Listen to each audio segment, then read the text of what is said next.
Yang geyu pu bagah-bagah tetuh li Rasulullah bak tanya. Munyo kana peng na utang tok ju. Beta pusingah. Sebab pengnya tak perle.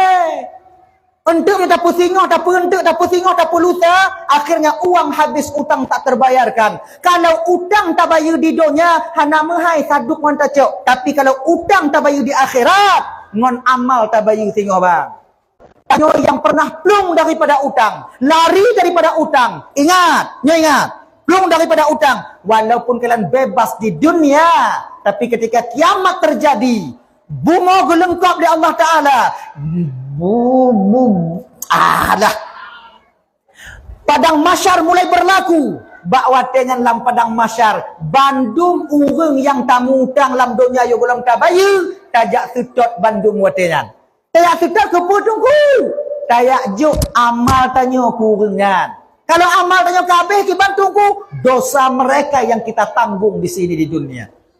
Makanya akak ibu teman Bandung, ngutang bek muayang. Hanglah tanya. Di dunia mungkin kita terlepas, tapi di akhirat sebiji zarrah pun tak akan terbebas kita di pengadilan Allah Subhanahu wa taala. Ingat, bek plung dari utang. Munyo napeng 1 juta. Pegah bak inong tanya, kacok kai mau tu bayu utang. Yang napeng mau tu bayu utang war tu, cok lek tu. Lek tu anang ku, cok peng 100 bayu utang 200 ke belanja. Jangan benar sisihkan uang itu untuk bayar utang. Dak jut bang tawa ba Allah Ta'ala dalam keadaan bersih sangkut paut tanya di bidang utang piutang dengan manusia. Jangan lari daripada utang. Bek bang plung, sejauh manapun kita lari, Israel tetap akan mendapati kita. Ingat itu bang. Ingat. Kai munyokan apeng bayu. Munyokan apeng bayu. Dan tanya cara minta pengnya bang yang halu. Nyagi bapak-bapak Ramban Bandung. Alah, nak dah pegah dia bengok dia yang dalam pokok yang tengok. Kan. Kau tak yang ada. Beda pengut gok. Beda minta peng atau maksiat gok. Kalau seandainya nak urang melinggai, bagah-bagah kubu. Pakon. Karena orang yang akan meninggal, nyo ibu bapa tengok hipreh di tempat peristirahatannya, iaitu alam barzakh adanya. Cepat-cepat kebumikan. Bagah kubu. Menan. Kalau meninggal bunga, cek ura bukan dalam kubu. Kalau meninggal cek ura,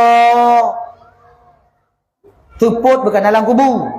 Munyo meninggal tuput, ling Aisyah bukan dalam kubu. Munyo meninggal tengah ling Aisyah, nyampe petengah malam dalam kubu. Tapu kubu. Preh bunga tingah baru tapu kubu. Lagi nyan. Dayap. Hadirin kaum muslimin yang dimuliakan oleh Allah Subhanahu wa taala, itu cuplikan kecil tentang di mana Nabi gue bagah-bagah bak getanya kakak ibu Ramban Bandung. Non istighfar itu pun dapat menekan sifat atau penyakit atau dengan zikir. Zikir banyak. La ilaha illallah, la ilaha illallah, la ilaha illallah. Jut. Pokok ingat aja ku Tuhan. Subhanallah, subhanallah, subhanallah, subhanallah, alhamdulillah, alhamdulillah, alhamdulillah. Boleh. Tak apa-apa. Solat di tengah malam itu juga boleh. Apa-apa. Tapi tanya pu baatin na ubat khusus. Yang mesti na runjuk resep. Nyantah tunggu. Lagi tulu. Tawa.